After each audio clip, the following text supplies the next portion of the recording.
Olá, eu sou a Regiane, eu sou fonoaudióloga e eu vou apresentar para vocês aspectos fonoaudiológicos do primeiro ano de vida do bebê prematuro.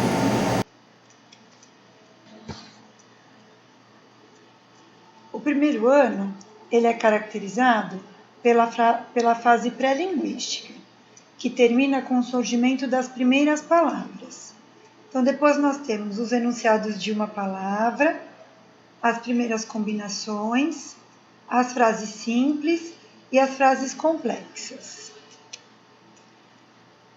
Na fase pré-linguística, um ponto fundamental é a interação. É a partir daí que a linguagem começa a ser construída. Num primeiro momento, a mãe toma o bebê como interlocutor. Ela conversa e dá voz ao comportamento corporal ou vocal do bebê. Então, é como se ela fala por ele. Depois, a mãe dá voz a bonecos, a brinquedos e é como falar com ele. Nessa fase também, nós temos os reflexos de sucção e deglutição, que treinam movimentos importantes para a produção da fala posteriormente. O contato ocular, o contato visual, que é o primeiro estímulo para iniciar qualquer atividade, verbal ou não. O choro, que é o único meio que o bebê tem para expressar suas emoções e as suas necessidades. Então, fome, cansaço, dor, tudo isso. O sorriso intencional, ele é responsável pelo aumento da interação. Ele vem impregnado de significações socioafetivas para o interlocutor. Ele representa também as primeiras significações positivas de bem-estar físico, psíquico e afetivo do bebê. Quanto à produção, nessa fase nós temos as vocalizações, que são produção de sons de contentamento. A lalação, que é a produção de segmentos silábicos isolados. O balbucio, que é a passagem da repetição de sílabas sem significados para modelos mais próximos do sistema fonético da língua materna. Temos os gestos que complementam a comunicação. O bebê usa gestos convencionais, do tipo dar tchau, jogar beijo, bater palminha. E quando surgem as primeiras palavras, geralmente elas estão ligadas ao ambiente que envolve o bebê. Então, são mais ligadas ao concreto. Nessa fase, a audição tem um papel fundamental, que é o de retroalimentação. Reforça a ligação entre a forma acústica e a forma motora. O bebê começa a esquematizar e memorizar os fonemas da língua. Então, ele começa a perceber que quando ele movimenta a boca de determinado jeito, produz determinado som. E também temos a atenção compartilhada, que sempre acontece numa ação conjunta, pode ser uma brincadeira, numa atividade de vida diária, e ela auxilia o desenvolvimento das bases do vocabulário expressivo e do vocabulário receptivo. Bom, esse é o panorama do desenvolvimento de linguagem no primeiro ano de vida.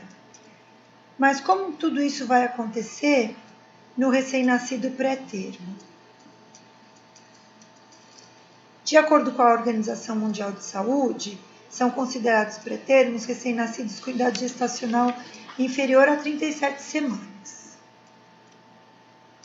E atualmente, as novas tecnologias e os novos conhecimentos adquiridos na área da medicina proporcionam que recém-nascidos sobrevivam com pesos de nascimento cada vez mais baixos. Mas a prematuridade e o baixo peso são fatores de risco que tornam a criança mais suscetível a alterações no desenvolvimento e, dentre elas, as alterações na linguagem. O bebê pré-termo, ele é privado de um importante processo de desenvolvimento cerebral intrauterino, normalmente que acontece nas últimas 3 semanas de gestação. Essa figura mostra o desenvolvimento cerebral durante a gestação. E nessa nós podemos ver como o cérebro amadurece num período de tempo relativamente curto. No hemisfério esquerdo, existem áreas especializadas para a linguagem. A área de Broca, responsável pela produção da linguagem, e a área de Wernicke, responsável pela compreensão. Então, nós nascemos biologicamente hábeis para desenvolver a linguagem. Mas para que isso aconteça, a exposição à fala é essencial. Cada bebê vai aprender a linguagem que escuta, e isso mostra a importância do ambiente, em especial do ambiente familiar. Além disso, essa privação das últimas semanas de gestação traz também consequências para o desenvolvimento social e afetivo do bebê. Então, o parto prematuro, ele traz consequências para o bebê e para a mãe. Para o bebê, essas alterações iniciais na formação e maturação biológicas podem trazer sequelas que interferem no processo de evolução física, motora, auditiva e psicológica da criança e influenciam no processo de aquisição e desenvolvimento da linguagem. As habilidades mais afetadas são a memória, a atenção, coordenação motora, percepção visomotora, linguagem e fala. Posteriormente, podem aparecer problemas de comportamento e prejuízos na aprendizagem. Estudos demonstram que crianças prematuras têm o início da verbalização mais tardio, defasagem da extensão do vocabulário e da funcionalidade linguística no início da verbalização. Para a mãe, ela precisa lidar com muitos conflitos.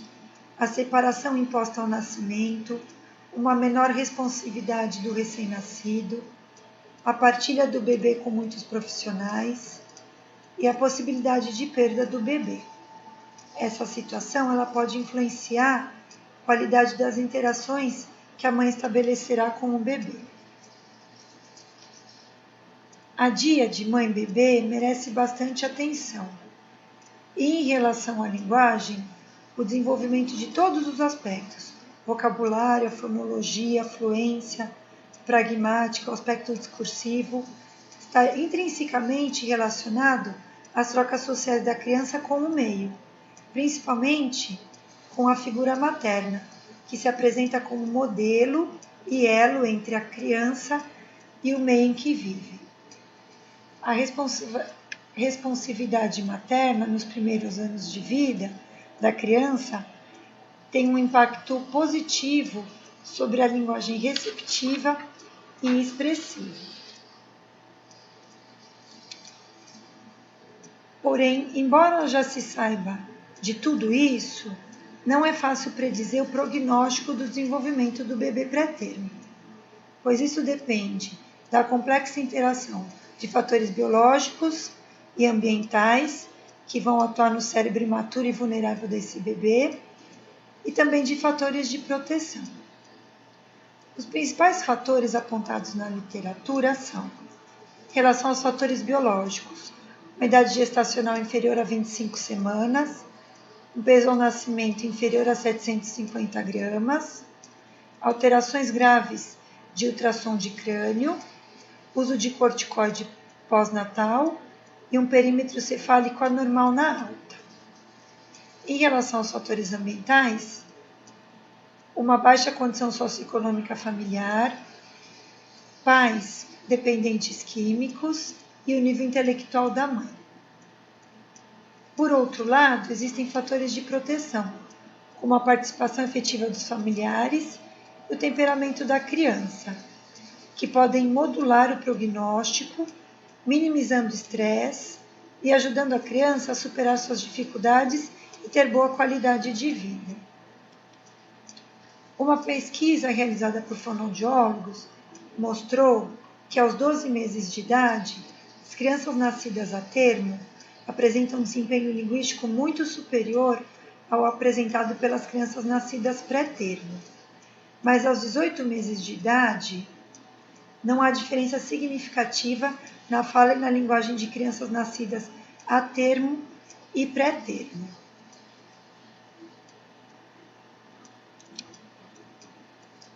E para a intervenção, é sempre importante a correção da idade com vista a identificar possíveis atrasos ou desvios no desenvolvimento. A maioria dos autores recomenda utilizar a idade corrigida na avaliação do crescimento e do desenvolvimento até os 2 anos de idade, a fim de obter a expectativa real para cada criança, sem subestimar o prematuro ou confrontá-lo com os padrões de referência. Para os prematuros de extremo baixo peso e menores que 28 semanas, recomenda-se corrigir a idade até os 3 anos. Na nossa atuação aqui na CLIA, a intervenção tem uma perspectiva interdisciplinar, com a elaboração de critérios clínicos comuns que atravessam as diferentes disciplinas envolvidas na intervenção.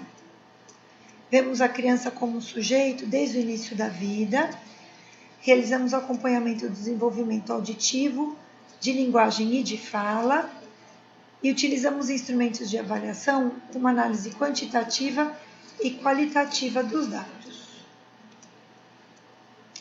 Para concluir essa apresentação, cabe frisar que o desenvolvimento futuro da criança encontra-se, portanto, associado à saúde neonatal do bebê, assim como às características maternas, variáveis do ambiente familiar e programas de intervenção precoce para detecção, atenuação e, se possível, reversão dos problemas. Muito obrigada pela atenção de vocês e até uma próxima oportunidade.